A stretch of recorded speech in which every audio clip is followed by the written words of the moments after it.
سلسلہ خلافت کی کڑی سقیفہ بنی سعدہ سے ملتی ہے، سلسلہ امامت کا شجر غدیر سے ملتا ہے۔ دونوں میں فرق ہے، جو سقیفہ میں بنے انہیں رضی اللہ کہتے ہیں، جو غدیر میں آئے انہیں علیہ السلام۔ آقا زادی نے ہاتھوں کو ہمیشہ کریے جو سلسلہ سقیفہ سے شروع ہوا اسے رضی اللہ کہتے ہیں، جو غدیر والا سلسلہ ہے اسے علیہ السلام کہتے ہیں۔ صحابہ کی عزت ہے، اہل بیت کی اطاعت ہے۔ مالک حسین عزت عطا فرمائے، تفصیلات کا وقت ہی نہیں ہے، اب صرف آپ نے نقطے قبول کر لیں۔ صحابی جنت میں جا سکتا ہے لیکن نہیں جا سکتا، صحابی کوثر پی سکتا ہے پلا نہیں سکتا۔ ہماری مجبوری ہے، ہمیں جانے والا نہیں چاہیے، ہمیں لے کے جانے والا چاہیے۔ آج پنجاب اسمبلی ہو یا آج مولویوں کی کمیٹیاں ہوں، بحث اسی بات پہ ہو رہی ہے، رضی اللہ کہنا چاہیے یا علیہ السلام کہنا چاہیے۔ اگر تم نوکروں کو آقا بناؤ گے اور آقاؤں کو نوکروں کے مقابلے پہ لے کے آؤ گے، پھر اس ملک کے حالات خراب ہو جائیں گے۔ اس ملک میں مذہبی فرقہ واریت کے نہ ہم قائل تھے نہ ہم قائل ہیں، نہ کبھی ہم اس ملک کی سرحدوں میں یہ فرقہ واریت دیکھنا چاہتے ہیں، لیکن اگر تم جس کا جہاں جہاں حق بنتا ہے اسے وہی رہنے دو۔ آل محمد کی برابری صحابہ سے ہو ہی نہیں سکتی۔ صحابی عرش میں بھی بیٹھ جائے محمد کا نوکر ہی رہے گا، حسین مٹی میں بھی بیٹھا ہو محمد کا بیٹا ہی رہے گا، حسین خاک میں بھی بیٹھا ہو حسین پھر بھی نبی کا بیٹا ہی رہے گا۔ لیکن اگر یہ رضی اللہ علیہ السلام کی بحث کرنی ہے تو پھر میرے ملک میں جہاں تحفظ سے بنیاد اسلام بل پاس ہو رہا ہے وہاں پھر ایک شک اور ڈالنی پڑے گی۔ تمہارے اپنے ملک میں جبریل کو رضی اللہ کہنا پڑے گا، میکائیل کو رضی اللہ کہنا پڑے گا، اسرافیل کو رضی اللہ کہنا پڑے گا۔ اگر تو جبریل کو علیہ السلام کہے گا پھر میں مولوی کا گریبان پکڑ کے پوچھوں گا کہ جسے علیہ السلام کہہ رہا ہے کہ زہرا کے دروازے پہ کبھی درزی بن کے، کبھی فقیر بن کے، کبھی یتیم بن کے، کبھی اسیر بن کے، پھر تجھے ڈوب کے مر جانا چاہیے۔ نوکر علیہ السلام ہے، مالک رضی اللہ کیسے؟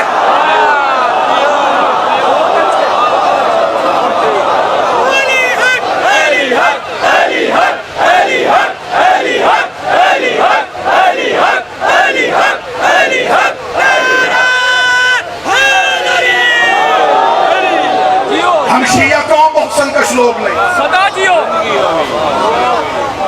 میرا سلام ہے پرائم منسٹر پاکستان کے اس بیانیے میں جس میں انہوں نے کہا کہ اہل بیت سے محبت کرتے ہیں، اور جناب پرویز الہی صاحب نے کہا تھا کہ میں تو آل محمد سے محبت کو ایمان سمجھتا ہوں، اور جو ایمان کے مقابلے پہ آئے وہ کافر ہوتا ہے۔ یہ بحث بہت دور تک چلی جائے گی، یہ تم سے سمیٹنی مشکل ہو جائے گی۔ اگر آپ کہتے نہیں جی ہم تو چاہتے ہیں کہ توہین نہ ہو، تو پھر توہین شروع کہاں سے ہوئی ہے؟ ہم نے تو ہر منبر پہ کہا ہے ہم صحابہ کی عزت کرتے تھے، کرتے ہیں اور کرتے رہیں گے۔ اگر بات توہین پہ آئی ہے تو پھر توہین ہر اس شخص کی دیکھنی پڑے گی جو نبی کو 40 سال کے بعد نبی مانے، وہ بھی محمد کی توہین کرتا ہے۔ جو رسول کو دائی کا دودھ پلائے وہ بھی نبی کی توہین کرتا ہے، جو نبی کو جبریل سے پڑھائے وہ بھی نبی کی توہین کرتا ہے۔ آج کہتے ہیں جی صحابہ کو گالی دینے سے، صحابہ کی توہین کرنے سے بندہ کافر ہو جاتا ہے، اسے قید بھی ہو، اسے سزا بھی ہو۔ میں ملتان کی سرزمین پہ تمہارے فیصلے کا خیر مقدم کرتا ہوں کہ جو صحابی کو گالی دے اسے سزا بھی ملنی چاہیے، اسے جرمانہ بھی ہونا چاہیے، لیکن تمہیں اپنی کتابوں سے وہ بندہ نکالنا پڑے گا جو جمعے کے خطبوں میں منبر پہ بیٹھ کے علی کو گالیاں دیتا ہے۔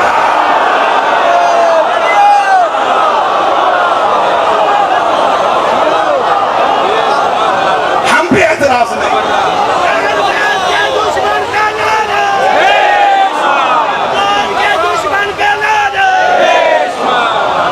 ہم قطعی اس اعتراض کو اپنے گلے میں نہیں آنے دیں گے۔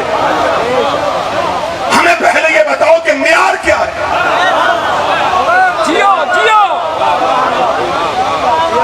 جو مدینے سے نکلے وہ بھی صحابی، جو نکالے۔ جہاں یہ کمیٹی بن رہی ہے تو وہاں ایک سوال نامہ میرا بھی رکھ لو، ہمیں بتاؤ حضرت عمار یاسر کا قاتل کون ہے؟ شیعہ قوم چپ رہے گی تو بات وہی دور تک چلی جائیں گی۔ حضرت ابو ذر غفاری کا قاتل کون ہے؟ محمد بن ابی بکر کو زندہ کرنے کی کھال میں رکھ کے جلانے والا کون ہے؟ مالک بن نویرہ کا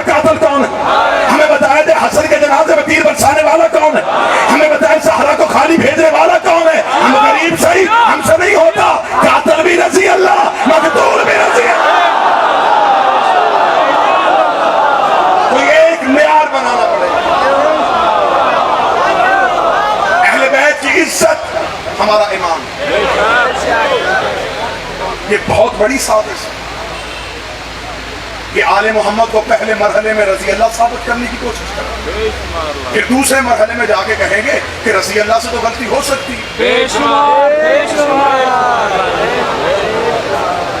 شیعہ اذان پہ پابندی لگائی جائے، شیعہ کتابوں پہ پابندی لگائی جائے، شیعہ لٹریچر واپس کیا جائے، لہٰذا ہم اپنی زندگی میں یہ ظلم نہیں کریں۔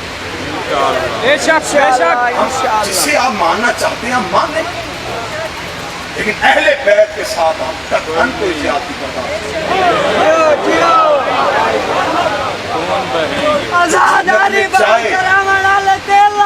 جو جنت میں جائے بالکل ختم، جو جنت میں جائے وہ بھی رضی اللہ، جو لے کے جائے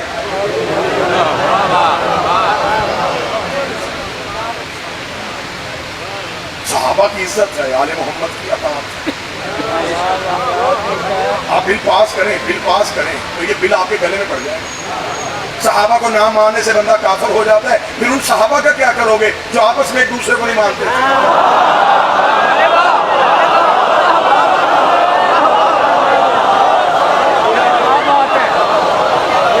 بھائی جنگ جمل میں کون تھے؟ سفیر کون تھے؟ یہ مسلمانوں کے گروہ آپس میں لڑ رہے تھے، کہہ رہے ان کا فیصلہ کرو۔ لہٰذا جس طریقے سے اس ملک میں مراحل چل رہے ہیں ویسے چل رہے ہیں۔ آپ صحابہ کے نام پہ مسجدیں بنائیں، آپ صحابہ کے نام پہ روڈ کے نام رکھیں، آپ مدرسوں کے نام رکھیں، کوئی تم سے لڑائی نہیں، لیکن کبھی بھی آل محمد کی برابری صحابہ سے ہو ہی نہیں سکتی۔ آپ صحابہ سے محبت کرتے پہلے صحابہ سے تو پوچھ رہے ہیں کہ وہ خود اہل بیت سے برابری کرتے تھے۔ اسے کہتے ہیں شاہ سے زیادہ شاہ کے وفادار۔ بھئی آپ پہلے صحابہ کے آپ سپاہی بن رہے ہیں، پہلے ان سے تو پوچھ رہے ہیں۔ اگر تو آپ صحابہ نے زندگی میں اہل بیت کی برابری کی ہے پھر آپ کروائیں، لیکن اگر آپ کہیں کی ہے تو پھر کتابوں سے واقعات کا نکالو گے۔ جب ایک بہت بڑے بندے کے بیٹے کو میرے مولا نے کہا تو میرے نوکر کا بیٹا،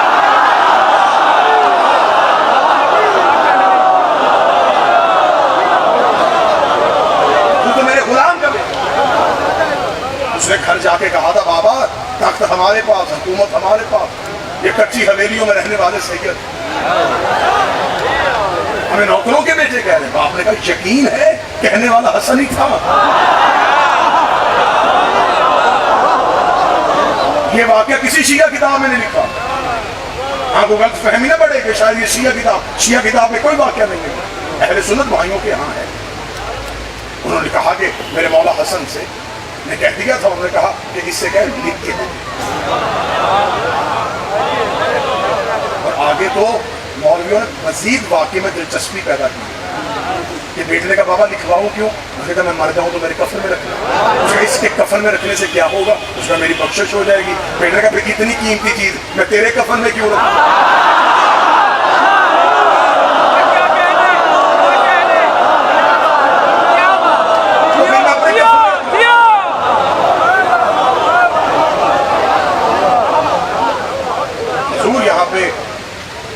سختی نہیں چلے گی، یہاں پہ ایک مذہب کو طاقت کی بنیاد پہ دیوار سے لگانے کی کوشش کی جائے۔ درود کے 100 میں بابا جی کا استقبال کیجیے۔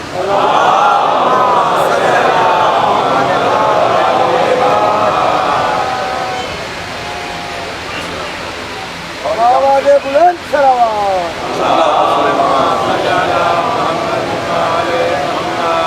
دنیائی عزاداری کا ایک بہت بڑا اہم ستون صرف ذاکر نہیں، ایک ادارہ، ایک عہد، ایک باب، ایک ذاکر کی یونیورسٹی جناب پیر سید زرگان نواز صاحب تشریف لے آئے۔ ان کی شمولیت میری قرارداد کی نمائندگی بھی ہوگی اور ان کی دعا بھی ہوگی۔ میں بار بار یہ لفظ ریپیٹ کر رہا ہوں، لنگا ہاؤس میں ہم اس ملک میں فرقہ واریت نہیں چاہتے، کیونکہ ہم اس ملک میں کرایہ دار نہیں، ہم پانی ہیں۔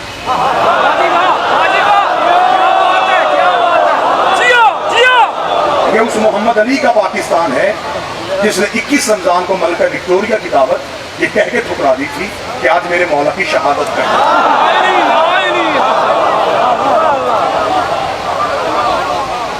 یہ اس محمد علی کا ملک ہے آج بھی لاہور کے میوزیم میں جا کے دیکھو جہاں اس کے جنازے کی تصویر ہے، اس کے جنازے کے آگے 2 علم ہے، اوپر پنجے کا نشان ہے۔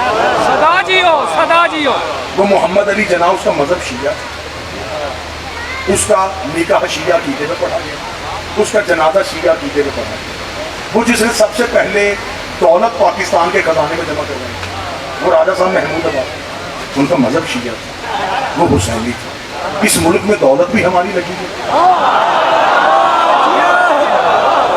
محنت بھی ہماری لگی ہے، لہٰذا ہم یہ نہیں چاہیں گے کہ یہاں چند بدماش اٹھیں